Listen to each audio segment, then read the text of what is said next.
Hello नमस्कार, जय हिंद साथियों। स्वागत करता हूं आपका A236 के इस ऑनलाइन प्लेटफॉर्म में।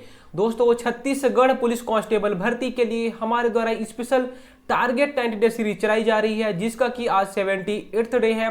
और आज की क्लास में हम लोग इकोनॉमिक्स के बारे में, जो इकोनॉमिक्स का एक बहुत प्यारा सा चैप्टर है, राजकोषीय नीति। अगर आप इस चैप्टर पे जाओगे तो आपको समझ में आएगा ये बहुत टफ चैप्टर होगा, लेकिन ये बहुत प्यारा सा चैप्टर है और बहुत ही ज़्यादा इंपॉर्टेंट ये चैप्टर है। क्यों?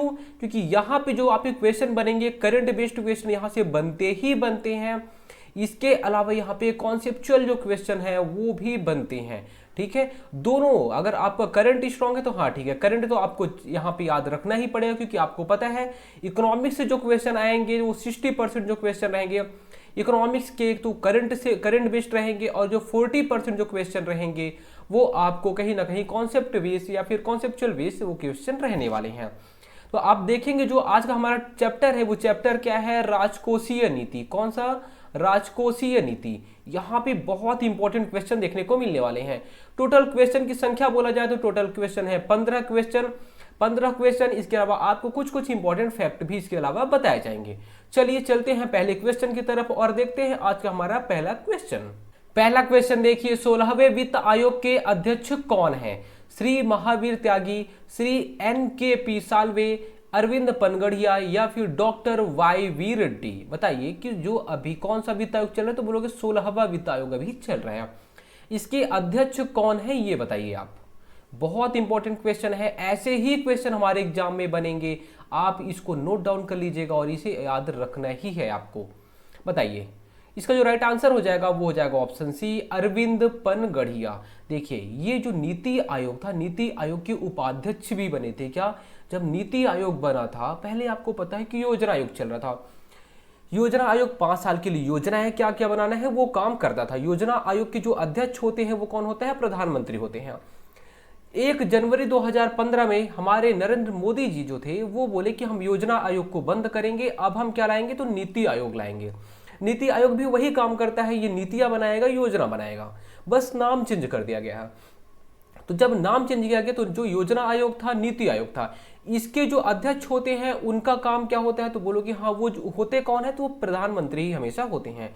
योजना आयोग एवं नीति आयोग जो बना है अभी, उसके अध्यक्ष कौन होंगे? तो उसके हमेशा प्रधानमंत्री उसके अध्यक्ष होते हैं। उसके उपाध्यक्ष कौन? तो उपाध्यक्ष चेंज होते रहते हैं। तो जो पहला नीति आयोग बना था उसके उपाध्यक्ष कौन थे? तो अरविंद पनगड़िया थे। ठीक है, तो ये नीति आयोग के उपाध्यक्ष थे। नीति आयोग के उपाध्यक्ष थे ये पहले, है ना, पहले बने थे। ठीक है, लेकिन अभी ये क्या है? तो आप बोलोगे ये 16वें वित्त आयोग के अध्यक्ष हैं। ठीक है, चलिए अब वित्त आयोग के बारे में जान लीजिए। इसके बारे में क्या क्या चीजें हमें याद रखनी चाहिए? पहली 2 चीज। पहला चीज, तो जो वित्त आयोग है उसके बारे में कौन सा अनुच्छेद बताता है? तो अनुच्छेद 280 वित्त आयोग के बारे में बताता है। कौन सा अनुच्छेद? अनुच्छेद 280। इस अनुच्छेद को आप याद कर लेना, रट्टा मार लेना, बहुत ही इंपॉर्टेंट है। वित्त आयोग के बारे में कौन सा अनुच्छेद बताता है? तो अनुच्छेद 280 आप याद रखे रहना। ठीक है, दूसरा काम जो है वो वित्त आयोग के बारे में कि वित्त आयोग का कार्य क्या होता है? तो वित्त आयोग का कार्य होता है केंद्र एवं राज्य के मध्य वित्तीय बंटवारा। क्या बोलना मैंने? केंद्र एवं राज्य के मध्य में वित्तीय बंटवारा या पैसों का बंटवारा। देखिए, जैसे कि हम बात करते हैं यहाँ पे कॉर्पोरेट टैक्स हो गया, इनकम टैक्स हो गया, अलग अलग टैक्स लग गए। अभी जो टैक्स आ तो गए हैं, स्टोर तो हो गए हैं, अब ये राज्य कितना रखे, केंद्र कितना रखे, इनके बीच में लड़ाई होने लग जाएगी। तो यही लड़ाई ना हो इसके लिए वित्त आयोग का गठन कर दिया गया है अनुच्छेद 280 के तहत में। और जो वित्त आयोग है उसका काम क्या रहेगा? तो केंद्र एवं राज्य के मध्य में, केंद्र एवं राज्य के मध्य वित्तीय बंटवारा इसका काम रहेगा। वित्तीय या फिर पैसों का बंटवारा आप याद रख सकते हैं, पैसा का बंटवारा। ठीक है, चलिए दूसरा क्वेश्चन, भारत में जेंडर बजटिंग कब शुरू किया गया था? केंद्रीय बजट 2005-6 में, केंद्रीय बजट 2006-7 में, 2008-9 में या फिर 2004-5 में। बताइए कि जो जेंडर बजट है वो कब शुरू किया गया? बोलोगे जो जेंडर होते हैं वो जो मेनली होते हैं वो दो होते हैं, बोलोगे या तो मेल होगा या तो फीमेल होगा। आप बताओ कि मेल को कोई ऐसा कोई मेल के लिए कोई बजट बनाया गया, तो बोलोगे बिल्कुल नहीं, कोई इज्जत नहीं है मेल की। आपकी कोई इज्जत है तो बोलोगे हाँ मुझे तो घर वाले भी चप्पल मार के भगा देते हैं, ठीक है। जैसे आपकी कोई इज्जत नहीं वैसे यहाँ पे सरकार बोलती है मैं मेल की कोई इज्जत नहीं करूँगा। कौन किसकी करूँगी, तो फीमेल की। देखिए यहाँ पे इसका पर्पस क्या था, जैसे कि हमें पता है कि रिजर्वेशन होता है, क्या होता है रिजर्वेशन। ये जो रिजर्वेशन होता है, रिजर्वेशन क्यों लाया गया, क्योंकि देखिए बहुत टाइम तक जो एसटी वर्ग था, एससी वर्ग था, ये कहीं ना कहीं दबा हुआ था, इनको दबा के रखा गया था, ठीक है। इनके ऊपर जुल्म हो रहे थे कहीं ना कहीं काफी समय तक चले। अब इनको हमें अपने समाज की जो मुख्य धारा में लाना है, इसके लिए रिजर्वेशन की शुरुआत होती है, ठीक है। अब ये तो रिजर्वेशन की बात हो गई। अब ऐसे ही हमें पता है कि जो फीमेल है या फिर औरत है, इनकी कंडीशन कहीं ना कहीं आप बोलोगे मेल की तुलना में इनकी जो कंडीशन है वो थोड़ा सा कमजोर है, ठीक है। अभी के तुलना में आप बोल सकते हो कि हाँ बिल्कुल यहाँ पे कमजोर है, ठीक है, एकदम ज्यादा नहीं है, ठीक है। इनको थोड़ा सा अपग्रेड करना है, मतलब इनको थोड़ा सा कहीं ना कहीं आगे बढ़ाना है, तो इसके लिए जेंडर बजटिंग की शुरुआत कर दी गई। मतलब क्या हो जाएगा यहाँ पे कि जो अब फीमेल के लिए वो उद्योग खोल सकते हैं। उद्योग अगर मान लीजिए फीमेल है कोई, उसको उद्योग खोला है तो हाँ ठीक है, उसको पैसा मिल गया। उसके लिए अलग अलग योजनाएं लाई गई। तो ये फीमेल के लिए, मतलब फीमेल को आगे बढ़ाना है, उसके लिए जेंडर बजटिंग की शुरुआत कर दी गई। कब शुरू किया गया था, तो इसका जो राइट आंसर हो जाएगा ऑप्शन ए, केंद्रीय बजट 2005-06 में इसकी शुरुआत होती है। निम्नलिखित में से कौन सा संविधान संशोधन अधिनियम गुड्स एवं सर्विस टैक्स का प्रावधान करता है। गुड्स एवं सर्विस टैक्स का मतलब होता है जीएसटी। जीएसटी का प्रावधान कौन सा संविधान संशोधन करता है, बताइए। 98वें संविधान संशोधन 2012, 99वें संविधान संशोधन 2014, 100वां संविधान संशोधन 2015 या फिर 101वां संविधान संशोधन 2016। जीएसटी के बारे में बताइए कौन सा संविधान संशोधन किया गया था। इसका जो राइट आंसर हो जाएगा वो हो जाएगा ऑप्शन डी, 101वां संविधान संशोधन 2016 में जीएसटी का प्रावधान किया गया था। कब, 2016 में, ठीक है। कब आया ये अधिनियम, तो 2016 में। लागू कब हुआ, जो जीएसटी है वो लागू कब होता है, ये लागू होता है 1 जुलाई। कब, 1 जुलाई 2017 में। जीएसटी कब लागू होता है, 1 जुलाई 2017 में। उस टाइम पे वित्त मंत्री कौन थे, उस टाइम पे वित्त मंत्री थे अरुण जेटली। कौन थे, अरुण जेटली। जो ये गुड्स एवं सर्विस टैक्स है, जीएसटी है, वो कैसा टैक्स है, ये अप्रत्यक्ष टैक्स है। कैसा है, अप्रत्यक्ष टैक्स है, इनडायरेक्ट टैक्स है, इनडायरेक्ट टैक्स है, ठीक है। चलिए, भारत का आर्थिक सर्वेक्षण प्रत्येक वर्ष सरकारी तौर पर प्रकाशित किया जाता है, किसके द्वारा, आरबीआई के द्वारा या फिर भारतीय रिजर्व बैंक के द्वारा, है ना, भारतीय योजना आयोग के द्वारा, भारत सरकार के वित्त मंत्रालय द्वारा या फिर भारत सरकार के उद्योग मंत्रालय द्वारा। बताइए इकोनॉमिक सर्वे जो है वो कौन प्रकाशित करता है। अगर आप छत्तीसगढ़ के परिप्रेक्ष्य में बोलिए, छत्तीसगढ़ का जो अभी इकोनॉमिक सर्वे आया है इसको कौन प्रकाशित किया। आपने अगर करंट अफेयर पढ़ा होगा तो आपको जरूर याद होगा, वो इमेज याद आ गई होगी। वहां पे उस इमेज में कौन था, वित्त मंत्री थे। वित्त किसको मिला था, किसको मिला था वित्त का प्रभार। आप बोलोगे वित्त का जो प्रभार था वो ओम प्रकाश चौधरी, ओपी चौधरी जी को, ठीक है। ये कौन है, वित्त मंत्री भी हैं, ठीक है। ओपी चौधरी जी वित्त मंत्री हैं, इनको मिला था। वैसे ही यहाँ पे जो भारत का इकोनॉमिक सर्वे रहेगा उसको कौन प्रकाशित करेगा, तो भारत सरकार के वित्त मंत्रालय के द्वारा ये प्रकाशित किया जाएगा। Option C right answer. Bharat में केंद्र सरकार की कर आय के दो सबसे बड़े स्रोत कौन से हैं। मतलब जो भारत सरकार को टैक्स मिलता है, किसकी बात हो रही है, केंद्र सरकार की बात हो रही है।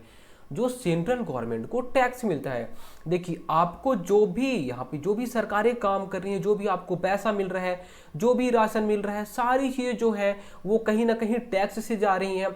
ऐसा नहीं है कि यहाँ नरेंद्र मोदी जी अपने जेब से पैसा निकाले और आपको दे दिए, या फिर कोई उद्योगपति आपको दे दिया, ऐसा कुछ भी नहीं होता है। जो टैक्स जो जनता है वो जो टैक्स चुकाती है उसी से ये लोग काम करते हैं, चाहे रोड बनवाना हो, चाहे बिजली का काम हो, चाहे आपको जो राशन वाला काम होता है, जो भी काम होते हैं सारे काम कौन करता है, ये टैक्स से किए जाते हैं। ये जो टैक्स है वो आता कहाँ से है सबसे ज़्यादा बताइए? वस्तु एवं सेवा कर व निगम कर, तट कर व निगम कर, केंद्रीय उत्पाद कर एवं तट कर, या फिर तट कर, या फिर आयकर, इनकम टैक्स। बताइए कि जो केंद्र सरकार के पास जो पैसा आता है वो सबसे ज्यादा पैसा कहां से आता है? दो स्रोत बता दीजिए आप। इसका जो राइट आंसर हो जाएगा वो हो जाएगा ऑप्शन ए, जीएसटी से। सबसे ज्यादा पैसा कहां से आता है? तो सबसे ज्यादा जो पैसा आता है वो जीएसटी से आता है। उसके बाद जो होता है वो कॉर्पोरेट टैक्स निगम कर से आता है। कहां से? निगम कर से आता है। आपके एग्जाम में कुछ भी क्वेश्चन बन सकता है कि सबसे ज्यादा टैक्स कहां से मिलता है, तो जीएसटी से मिलता है, उसके बाद निगम कर से मिलता है। Option A right answer.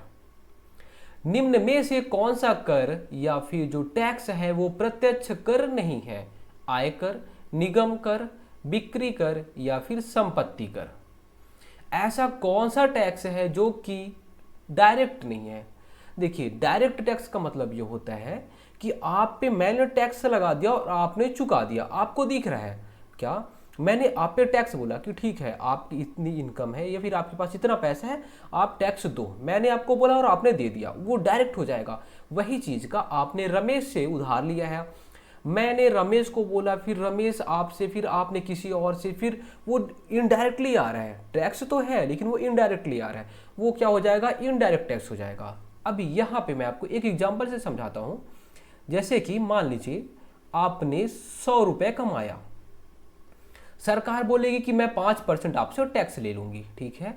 तो सरकार 5% रख लेगी, आपके पास कितना बचेगा? तो 95 रुपए आपके पास बचेगा। 5 रुपए जो है वो सरकार रख ली, अब उसका कहीं ना कहीं यूज करेगी वो, ठीक है? ये देखिए, आपने कमाया 100 रुपए और डायरेक्ट सरकार ने बोला आपने 100 रुपए कमाया, मैं 5% रखूंगी, सरकार यहाँ पे रख लिया, ये डायरेक्ट लगा लिया आप पे, ये डायरेक्ट टैक्स हो गया, ठीक है? यही का क्या हो जाएगा कि एक कंपनी है जो कि बिस्किट बनाती है, मान लीजिए ये पार्ले जी जो है ये कंपनी है। कौन सी कंपनी? पार्ले जी कंपनी है, ये बिस्किट बनाती है। अब ये बिस्किट कितने का है? तो बोलोगे हाँ ये 5 रुपये, लेकिन इसमें जो 5 रुपये रहता है तो आपने देखा होगा इंक्लूसिव ऑफ ऑल टैक्सेस ऐसे करके वहाँ पे लिखा रहता है ना, 5 रुपये करके, मतलब पूरा टैक्स सब कुछ मिला के 5 रुपये का, ठीक है? तो यहाँ पे देखिए, यहाँ भी हम लोग टैक्स देते हैं, तो बोलोगे हाँ यहाँ पे भी हम लोग कैसे टैक्स देंगे? बिल्कुल आप यहाँ पे टैक्स दे रहे हो। आप जो 5 रुपये दे रहे हो, तो देखिए यहाँ पे कहीं ना कहीं बिस्किट के लिए जो गेहूं की जरूरत है वो, जो लेबर कॉस्ट पड़ा वो, उसके अलावा जो टैक्स है, सब कुछ इंक्लूड करने के बाद इसका जो प्राइस है वो 5 रुपये बना है। तो हमने यहाँ पे टैक्स चुकाया है, लेकिन यहाँ पे हमने डायरेक्ट टैक्स नहीं चुकाया, हमने सरकार को डायरेक्ट टैक्स नहीं दिया, हमने किसको दिया? कंपनी को दिया, या फिर शॉपकीपर जो वहाँ पे दुकानदार था उसको दिया पैसा हमने। फिर उससे कहाँ जाता है? तो कंपनी के पास जाता है, कंपनी वहाँ पे पैसा जो है वो चुका रही है। तो ये एक तरीके से इनडायरेक्ट है, हमने टैक्स तो दिया है लेकिन ये इनडायरेक्ट टैक्स है, ठीक है? ये वाला जो टैक्स है वो कैसा था? ये डायरेक्ट टैक्स था। तो डायरेक्ट और इनडायरेक्ट आपको समझ में आ गया कि हाँ यहाँ पे भी हम चुका रहे हैं, यहाँ भी हम चुका रहे हैं, लेकिन यहाँ पे हमें सरकार बोल दे रही है ठीक है आप इतना चुकाइए तो मैं चुका दूंगा। यहाँ पे क्या हो जाएगा? मैं दुकान से कोई चीज़ खरीदूंगा, फिर वो दुकानदार वाले को चुकाना पड़ता है, मतलब कहीं ना कहीं इनडायरेक्टली हम यहाँ पे टैक्स चुका रहे हैं, ठीक है? अब चलिए, ये सारी रामायण कहानी आपको समझ में आ गई। अब बताइए इनकम टैक्स कैसा टैक्स? तो बोलोगे देखिए ऐसे क्वेश्चन बहुत बार एग्जाम में बनते हैं और आपके एग्जाम में बिल्कुल बन सकते हैं ऐसे क्वेश्चन। आप बोलोगे हमारी इनकम है 1000 रुपये, 100 रुपये है, सरकार बोलती है ठीक है मैं 5% 10% रख लूंगी, कहीं ना कहीं जो ये टैक्स होता है वो डायरेक्ट टैक्स हो जाएगा। यहाँ पे क्या बोला है? डायरेक्ट टैक्स या प्रत्यक्ष कर नहीं है बोला है, ये तो डायरेक्ट टैक्स है, ठीक है? निगम कर, जो कॉर्पोरेट टैक्स जो होता है उसके बारे में, अरे जो यहाँ पे जो भी काम हो, जो भी चीज़ें बनती हैं, है ना, उसके बारे में। यहाँ पे जो भी उद्योग है, उद्योग कोई सामान बनाता है तो वो, हाँ उद्योग जो बनाता है उद्योग पे टैक्स लगता है, वो कॉर्पोरेट टैक्स हो जाएगा। तो बोलोगे हाँ उद्योग भी डायरेक्ट वहाँ पे दे देते हैं, उद्योग वाले देते हैं वहाँ पे, ठीक है? हम लोग देंगे तो वो इनडायरेक्ट हो जाएगा, लेकिन यहाँ पे उद्योग दे रही है, सरकार बोलती है ठीक है, सरकार बोलती है ठीक है, अगर आप बिस्किट बनाओगे तो मैं आपसे इतना टैक्स ले लूँगी। अगर मान लीजिए कि आपका टर्नओवर 1000 रुपये है तो मैं आपसे 5% टैक्स ले लूँगी। ये जो है वो हो जाएगा डायरेक्ट टैक्स, ठीक है।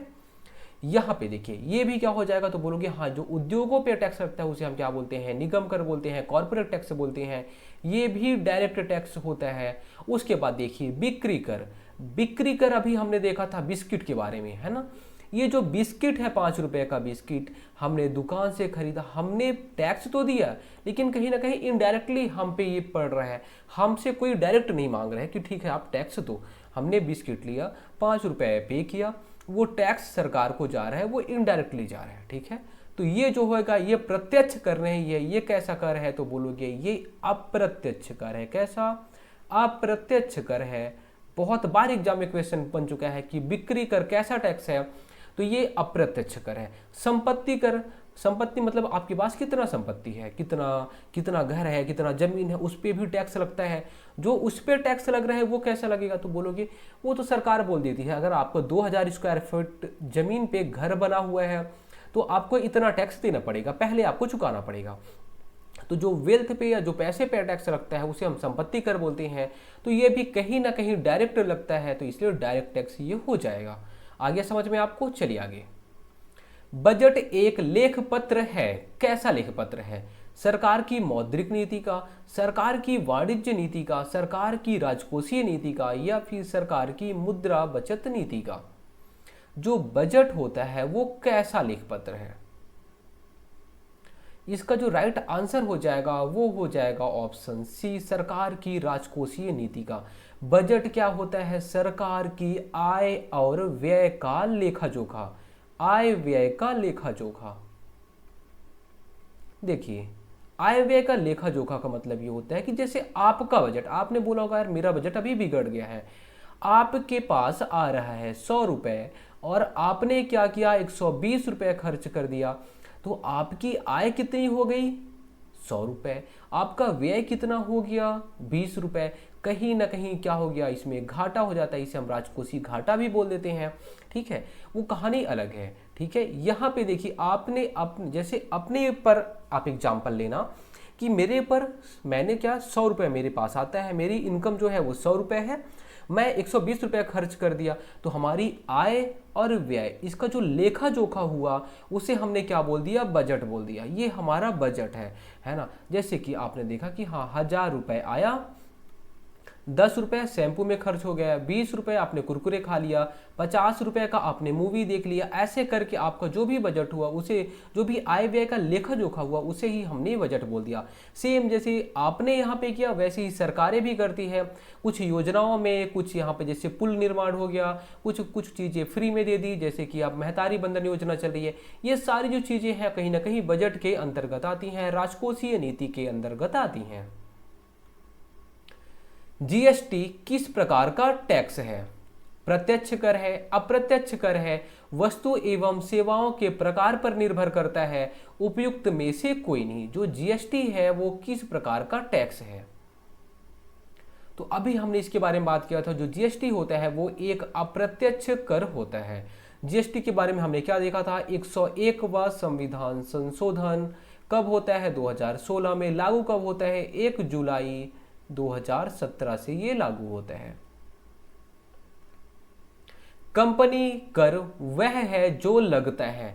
कंपनी कर कौन सा कर है जो कि लगता है किस पे? कंपनी के उत्पाद पर, माल के बेचने पर, कंपनी की आय पर, या फिर वस्तुओं के स्टॉक पर। जो कंपनियां हैं उन पे भी टैक्स लगता है, तो कितना टैक्स लगता है? किस पर, किस बेस पे टैक्स लगता है बताइए? क्या कंपनी के उत्पाद पर या फिर माल के बेचने पर? अगर आप इतना बेचोगे तो इतना में आपको टैक्स देना पड़ेगा, ऐसा है क्या? या कंपनी की आय पर, कितनी आय हुई है उस पर, या फिर वस्तु के स्टॉक पर कि क्या कंपनी वाले ने यहाँ पे एक गोडाउन बना लिया और यहाँ पे बिस्किट ही बिस्किट रख लिए, अब जितना स्टॉक है उनका उस बेस पे ये टैक्स देंगे। बताइए किस बेस पे?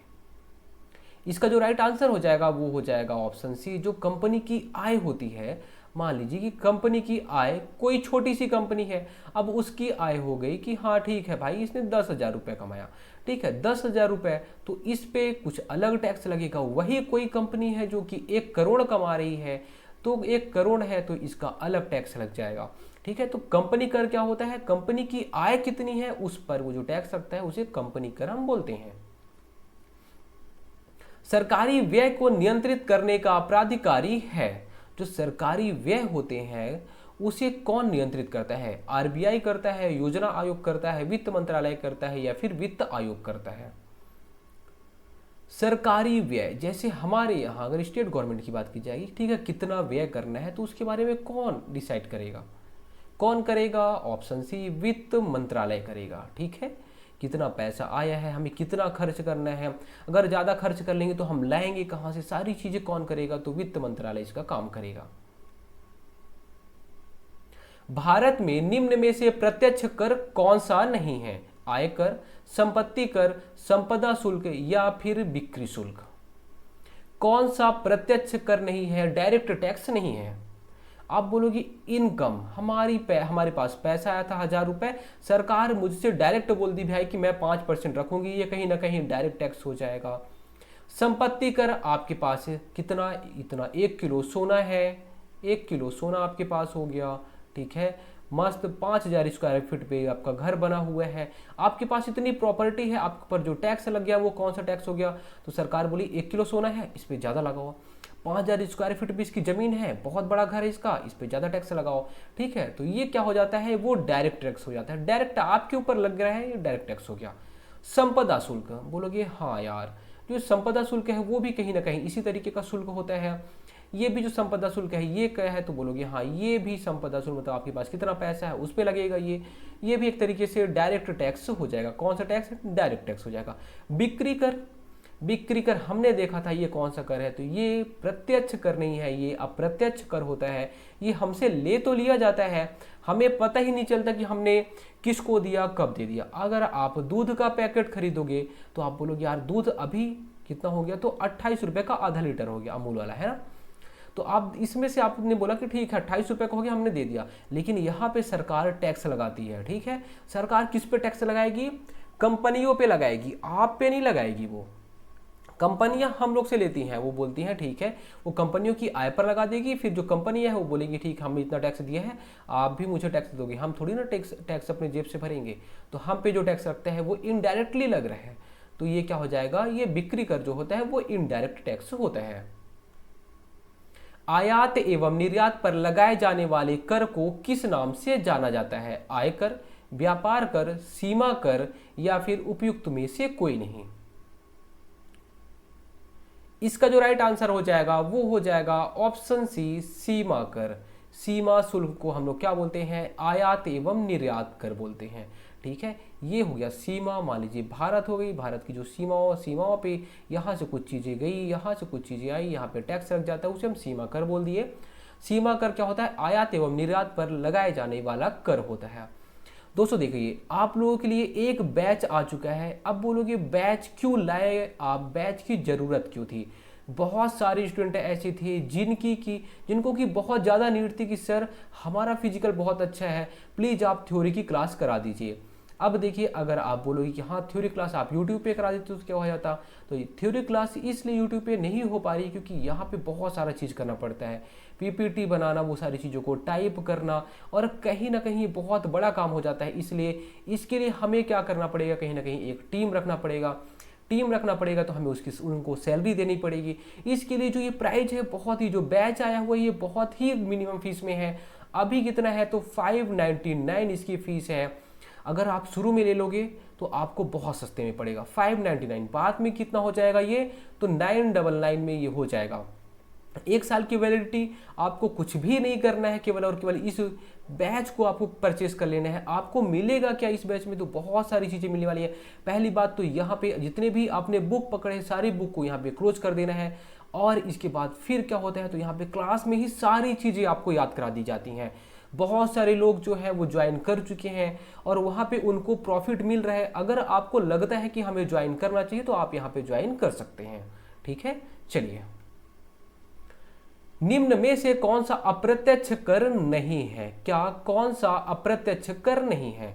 देखिए दोस्तों, यहाँ पे अगर आपको बैच ज्वाइन करना है तो यहाँ पे डिस्क्रिप्शन पे मैं लिंक दे दूंगा, किस पे, डिस्क्रिप्शन पे लिंक मिल जाएगा, वहां से आप डाउनलोड कर सकते हैं एप्लीकेशन को, या फिर कमेंट में आपको लिंक मिल जाएगा, दोनों जगह आपको लिंक मिल जाएगा, आप कहीं से भी डाउनलोड कर सकते हैं। निम्न में से कौन सा अप्रत्यक्ष कर नहीं है? बिक्री कर, आय कर, आबकारी कर या फिर चुंगी कर? कौन सा इनडायरेक्ट टैक्स नहीं है, बताइए। इनडायरेक्ट टैक्स, अब बोलोगे इनडायरेक्ट मतलब कहीं ना कहीं हम दे रहे हैं लेकिन हमें पता नहीं है। बिक्री कर बोलोगे, ये तो बिक्री कर हमने इनडायरेक्टली दे रहा था, तो ये क्या होता है? इनडायरेक्ट टैक्स, अप्रत्यक्ष कर होता है, इनडायरेक्ट टैक्स हो जाता है ये। आयकर, ये जो होता है आयकर मतलब डायरेक्ट लग जाता है, ये डायरेक्ट टैक्स हो जाता है। आबकारी कर बोलोगे, हाँ यार पैसे हमने दारू तो खरीद लिया है लेकिन जो हमने पैसा दे दिया, ये क्या होता है? तो ये कहीं ना कहीं इनडायरेक्ट टैक्स हो जाता है, ठीक है, इनडायरेक्ट टैक्स। क्या आपसे सरकार बोलती है कि आपने इतना दारू खरीदा तो आपने इतना, आपको इतना देना है? बिल्कुल नहीं, ठीक है, जो कंपनियां हैं वो देती हैं, हाँ, लेकिन हमको चुकाना पड़ता है। चुंगी कर, ये भी कैसा कर होता है? ये भी इनडायरेक्ट टैक्स होता है। तो कौन सा इनडायरेक्ट टैक्स नहीं है? तो इसका जो राइट आंसर हो जाएगा वो हो जाएगा ऑप्शन बी, आयकर जो होता है वो डायरेक्ट टैक्स होता है, इनडायरेक्ट नहीं होता। निम्न में से किस अनुच्छेद के अंतर्गत वित्त आयोग का गठन का प्रावधान किया गया है? अनुच्छेद 280, अनुच्छेद 269 या फिर अनुच्छेद 268 या फिर अनुच्छेद 265? वित्त आयोग का गठन कौन से अनुच्छेद के तहत किया गया है? इसके बारे में हमने पहले ही बात कर लिया है। अनुच्छेद 280 के तहत वित्त आयोग का गठन किया जाता है। वित्त आयोग का काम होता है केंद्र एवं राज्य के मध्य वित्तीय बंटवारा। आज का लास्ट क्वेश्चन, केंद्रीय बजट में राजस्व व्यय की सबसे बड़ी मद होती है? रक्षा व्यय, मुख्य उपादान, ब्याज की अदायगी या फिर राज्यों को अनुदान? देखिए, केंद्रीय बजट में राजस्व व्यय की मतलब क्या बोल रहा है कि मान लीजिए कि हाँ ठीक है, हमारे पास जो हमारा बजट है वो 1000 रुपए का है, हम अपने परिप्रेक्ष्य में समझते हैं, सेम वैसे ही अपने जगह आप सरकार को लेना। हम बोल रहे हैं कि ठीक है, हमारे बारे में, अपने बारे में आप सोचिए कि हम कितना कमा रहे हैं, हम 1000 रुपए कमा रहे हैं, ठीक है, ये 1000 रुपए कमा रहे हैं, लेकिन हम सबसे ज्यादा कहाँ पे खर्च कर रहे हैं, यही एक क्वेश्चन बोल रहा है।